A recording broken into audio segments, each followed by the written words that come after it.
So prevention is better than cure అంటారు కదా yeah. Madam.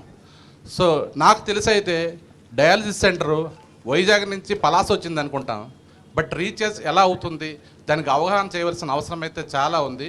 అది ఎలా వెళ్తుందని వివరణ ఇస్తారని. అందరికీ నమస్కారం. ముందుగా మరి ఏదైతే పలాస ఇచ్చాపురం 2 నియోజకవర్గాల ప్రజలు, ఉద్దాన ప్రాంత ప్రజలకి ఒక శాపం మాదిరి, కారణం తెలియకుండానే ఒక 20-30 సంవత్సరాల వయసు వచ్చేసరికి తన శరీరంలో తనకు తెలియకుండానే ఒక జబ్బు అనేది తయారవుతూ అక్కడి నుంచి మరొక దశాబ్ద కాలంలోనే ప్రాణాలను హరించేటటువంటి ఒక రకమైనటువంటి శాపం గత 3-4 దశాబ్దాలుగా మన అందరం పేపర్లో చూస్తూనే ఉన్నాం, వింటూనే ఉన్నాం. అనేక మంది స్పందిస్తూనే ఉన్నారు. ఎవరో ఒక రాకపోతారా, మా ప్రాంతాన్ని కాపాడకపోతారని ఎదురు చూస్తున్నటువంటి ఈ సందర్భంలో గౌరవ ముఖ్యమంత్రి శ్రీ వైఎస్ జగన్మోహన్ రెడ్డి గారు ప్రతిపక్షంలో ఉన్నప్పుడు చాలా ముఖ్యమైనటువంటి అంశం ఇది. ఈ మాట ఎందుకు చెప్తా ఉన్నానంటే, అనేక మంది గతంలో చంద్రబాబు నాయుడు గారు ఈ పని చేశారని, లేకపోతే పవన్ కళ్యాణ్ గారే వచ్చి దీన్ని వెలుగులోకి తీసుకొచ్చారని చాలామంది చెప్తూ ఉంటారు.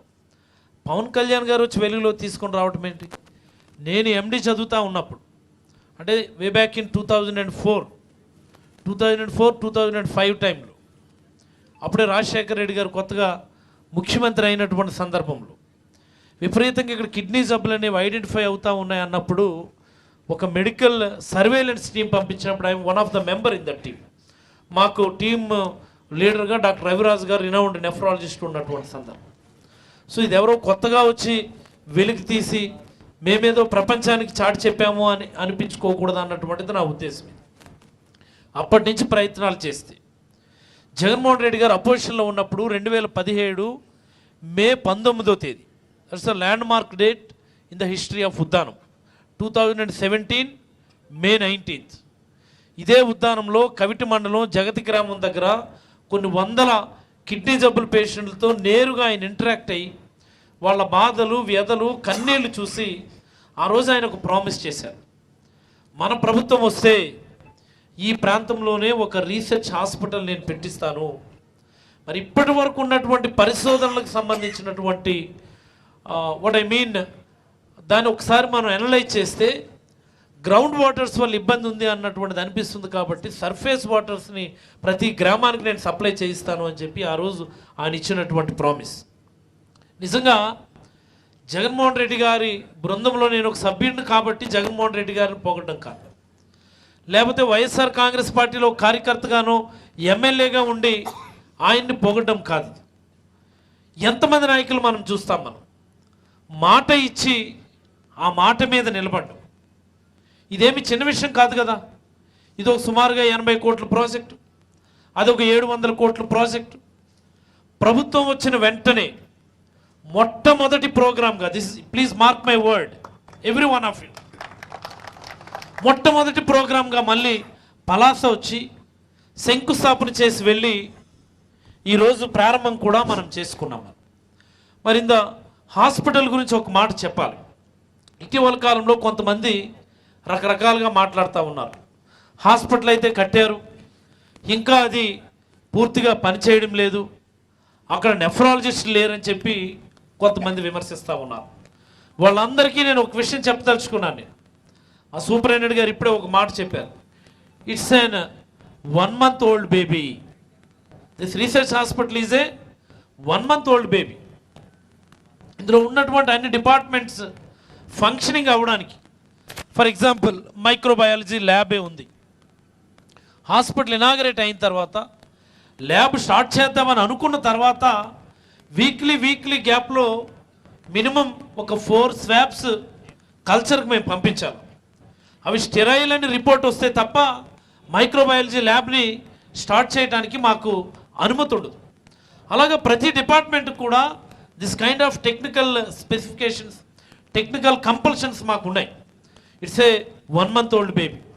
ఇక్కడ డాక్టర్లు అన్ని డిపార్ట్మెంటల్ డాక్టర్లు ఉన్నారు. మనకి నెఫ్రాలజిస్ట్ ఉన్నారు, యూరాలజిస్ట్ ఉన్నారు, ఫిజిషియన్స్ ఉన్నారు, సర్జన్స్ ఉన్నారు. ఈవెన్ కార్డియాలజిస్ట్ పోస్ట్ కూడా ఇక్కడ మనం మంజూరు చేసాం. ఇంకా కార్డియాలజిస్ట్ ఇంకా మనకి రాలేదు. కార్డియోథొరాసిక్ సర్జన్ ఉన్నారు, ఐ మీన్ వాస్కులర్ సర్జన్ ఉన్నారు, ఎనెస్థిస్టులు ఉన్నారు, rest of all the staff, microbiologist ఉన్నారు, పెథాలజిస్ట్ ఉన్నారు, what not. It's a fully equipped super speciality hospital.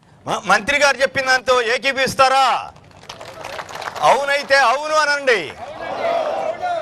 మరి ఇప్పుడే సోదరుడు గోపాల్ అడిగినటువంటి ఒక ప్రశ్న, రీసెర్చ్కి సంబంధించి ఎంతవరకు ఇక్కడ మీరు కార్యక్రమాన్ని మొదలు పెట్టారని అడిగారు. రీసెర్చ్కి సంబంధించినటువంటి చాలా అడ్వాన్స్డ్ ఎక్విప్మెంట్, అంటే డిఎన్ఏ ఎనాలిసిస్ చేయగలిగేటటువంటి ఎక్విప్మెంట్, మాలిక్యులర్ లెవెల్ ఎనాలిసిస్ చేయగలిగేటటువంటి ఎక్విప్మెంట్ మనకి ఇప్పటికే రీచ్ అయినాయి. ఒక బ్లాక్ దానికి ప్రత్యేకంగా కేటాయించాం. రీసెర్చ్కి సంబంధించిన స్టాఫ్కి సంబంధించిన రిక్రూట్మెంట్ స్టార్ట్ చేసాం. Within no time, in a couple of days to weeks of time research మొదలవుతుంది.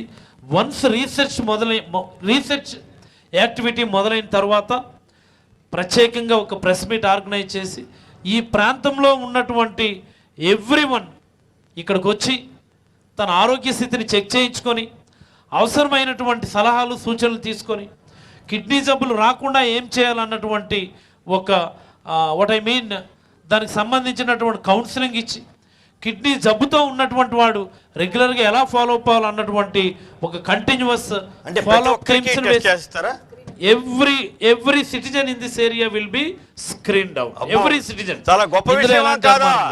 ప్రతి ఒక్కరూ పరీక్ష చేయించుకునే అవకాశం కల్పించబోతున్నాం అంటున్నారు మంత్రి అప్పలరాజు గారు. ఇది బహుశా నాకు తెలిసి ఏ రాష్ట్రంలోనూ ఇట్లా ప్రత్యేకమైన కార్యక్రమం జరిగినట్లుగా నాకు అనిపించలేదు. మీరు కూడా అవుననుకుంటున్నారని భావిస్తున్నాను. ఖచ్చితంగా ఈ ప్రాంతాన్ని in the coming 5 years kidney disease free ఏరియాగా మార్చాలన్నటువంటి ఒక లక్ష్యంతో గౌరవ ముఖ్యమంత్రి శ్రీ వైఎస్ జగన్మోహన్ రెడ్డి గారు పనిచేస్తున్నారని నేనైతే మీకు అందరికీ మనవి చేసుకుంటాను. రైట్.